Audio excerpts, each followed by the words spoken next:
કે સુરતના ચૌટા બજાર વિસ્તારની અંદર એક દુકાનમાં રિલાયન્સ ઇન્ડસ્ટ્રીઝના એક મોટા અધિકારી અને રાજ્યસભા સાંસદ સ્પેશિયલી સુરતમાં ભજીયા ખાવા માટે આવેલા.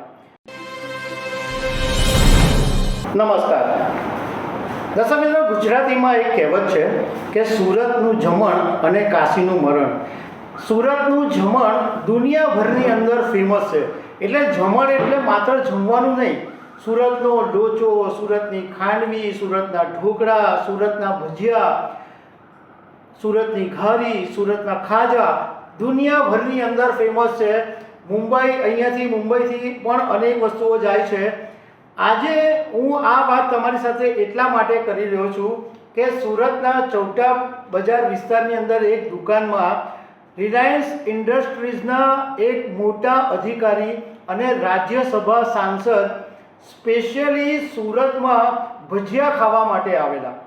તો આના વિશે હું તમારી સાથે વાત કરીશ. મારું નામ રાજેશ શાહ છે અને તમે જોઈ રહ્યા છો ખબરછે.com. દર્શક મિત્રો, સુરત ભજીયા માટે, લોચા માટે, ઢોકળા માટે અને અનેક ખાણીપીણીની વાનગીઓ માટે ફેમસ છે. એટલે જ સુરતનું જમણ દુનિયાભરની અંદર ફેમસ છે. હવે એક એવી વાત બની કે સુરતનો જે ચૌટા પુલ વિસ્તાર છે એ એવો વિસ્તાર છે કે ત્યાં આગળ નાની મોટી દુકાનો, લોકો રસ્તા પર ધંધો કરે એટલે તમને પગ મૂકવાની પણ ત્યાં જગ્યા નહીં મળે અને તમે વાહન લઈને જાઓ તો તમને બહુ મુશ્કેલી નડે. એવા વિસ્તારની અંદર એક ભજીયાની દુકાન આવેલી છે, જયશંકર ધનજી ભજીયાવાળા. એ બહુ જ જાણીતી દુકાન છે. પૂરી શાકભાજી, ભજીયા અને અનેક વાનગીઓ માટે બહુ જાણીતું છે. ખાસ કરીને ઊંધિયા માટે પણ આ દુકાન ફેમસ છે. હવે આ જે દુકાન છે એ નીતિનભાઈ ભજીયાવાળા કે જે ભાજપના દિગ્ગજ નેતા છે અને સુરત શહેર ભાજપ પ્રમુખ પણ રહી ચૂક્યા છે. હમણાં થોડાક દિવસ પહેલાં એવું બન્યું કે ભારતના રાજકારણી અને ઉદ્યોગપતિ પરિમલ નથવાણી સુરતના રિલાયન્સ ઇન્ડસ્ટ્રીઝના જે મુખ્ય જે કર્તા છે એવા હેમંતભાઈ દેસાઈની સાથે ચૌટાપુલમાં આ જયશંકર ધનજી ભજીયાવાળાની દુકાને ભજીયા ખાવા ગયા હતા. અને એ ભજીયા ખાધા પછી એમણે પોતાના ફેસબુક ઉપર પોસ્ટ બી મૂકી છે. અને એ પોસ્ટમાં એમણે એવું લખ્યું કે 20 વર્ષ પછી સુરતના ચૌટા બજારની અંદર પૂરી શાકભાજી અને ભજીયા માટે પ્રખ્યાત જોશી જયશંકર ધનજીવાળાની દુકાન પર જઈને ભજીયા, રતાળુ પૂરી, સૂકી ભાજીનું શાક અને મિક્સ ભજીયા ખાઈને મજા આવી ગઈ. અને સુરતી સ્વાદની એક અલગ જ મજા છે. હવે આ પરિમલ નથવાણી કોણ છે એના વિશે પણ હું તમને જાણકારી આપું તો પરિમલ નથવાણી રાજ્યસભા સાંસદ છે અને 1997માં તેઓ રિલાયન્સ ઇન્ડસ્ટ્રીમાં જોડાયા. એ પહેલાં એક મોટા ઉદ્યોગપતિ હતા, પરંતુ જામનગરમાં જે દુનિયાની સૌથી મોટી રિલાયન્સ ઇન્ડસ્ટ્રીઝની રિફાઇનરી આવેલી છે એ જમીનનું સંપાદન કરવામાં પરિમલ નથવાણીની સૌથી મોટી ભૂમિકા છે. બીજું કે પરિમલ નથવાણી એ ધીરુભાઈ અંબાણીના રાઇટ હેન્ડ કહેવાતા હતા અને અત્યારે મુકેશભાઈ અંબાણીના પણ એકદમ નજીકના અને ખાસ માણસ તરીકે ઓળખાય છે. હવે એમણે જ્યારે ફેસબુક ઉપર પોસ્ટ કરી એટલે અમે નીતિનભાઈ ભજીયાવાળાને ફોન કરીને પૂછ્યું તો એમણે કીધું કે અમારી ચૌટા પુલની અંદર જે દુકાન આવેલી છે એ 125 વર્ષ જૂની દુકાન છે. અને પરિમલ નથવાણી જ્યારે જાતે ત્યાં આગળ ભજીયા ખાવા આવ્યા એ પછી એટલા બધા ખુશ થઈ ગયા કે એમણે બીજે દિવસે ખાંડવી, બટાટાની ચિપ્સ એવી ઘણી બધી વસ્તુઓના ઓર્ડર આપ્યા અને એમણે કીધું કે આટલી વસ્તુ મને મોકલી આપજો.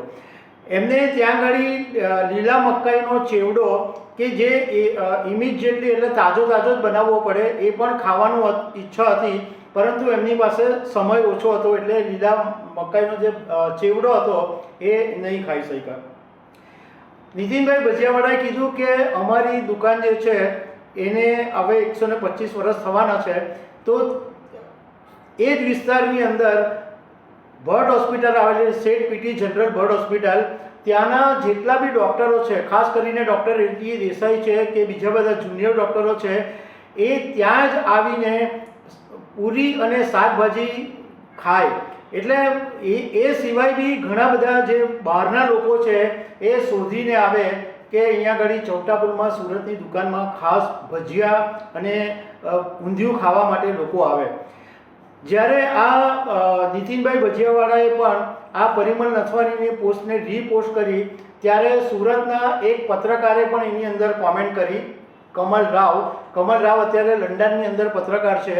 એમણે એ જૂના દિવસો યાદ કરીને કોમેન્ટની અંદર એમ લખ્યું કે આ દુકાનમાં હું જ્યારે ગુજરાત મિત્રમાં રિપોર્ટર હતો તો લગભગ 1.5-2 વર્ષ સુધી હું નિયમિત ત્યાં આગળ પૂરી શાકભાજી અને બીજું જે ફરસાણ છે એ ખાવા માટે જતો હતો. કહેવાનો મતલબ એમ છે કે સુરતના ફૂડની વેલ્યુ કેટલી છે.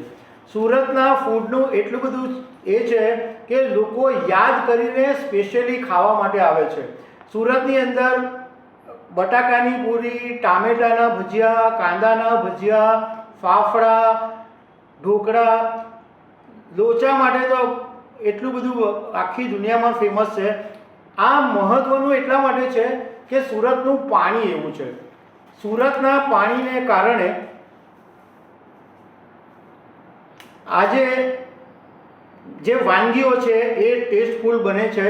અને સુરત એટલા માટે જ ઐતિહાસિક શહેર તરીકે તો જાણીતું જ છે, પરંતુ ખાણીપીણી તરીકે પણ જાણીતું છે. આ શહેર એવું છે કે જ્યાં એક જમાનાની અંદર 84 દેશોના વાવટા ફરકતા હતા. આ સૂર્યપુત્રી તાપી નદી કિનારે વસેલું શહેર છે. અને સુરત એટલે કવિ નર્મદનું શહેર, ઘણી દહીંવાળાની ભૂમિ અને સ્વાદ રશિયાઓનું શહેર. સુરતની જે ખાણીપીણી છે એ તો વર્લ્ડ લેવલ જ છે, પરંતુ ડાયમંડ અને ટેક્સટાઇલ માટે પણ સુરત એટલું જ જાણીતું છે.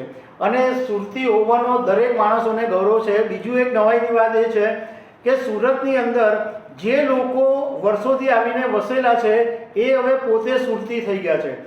કારણ કે એમને સુરતની વાનગીઓ એટલી બધી ભાવતી થઈ ગઈ છે કે હિન્દી ભાષી હોય કે કોઈ પણ રાજ્યમાંથી આવેલો હોય એ લોચા, ખમણ કે ભજીયા ખાયા વગર રહેતો જ નથી. તો દર્શક મિત્રો, આવી અનેક વાતો સાથે અમે તમને મળતા રહીશું. Thank you very much.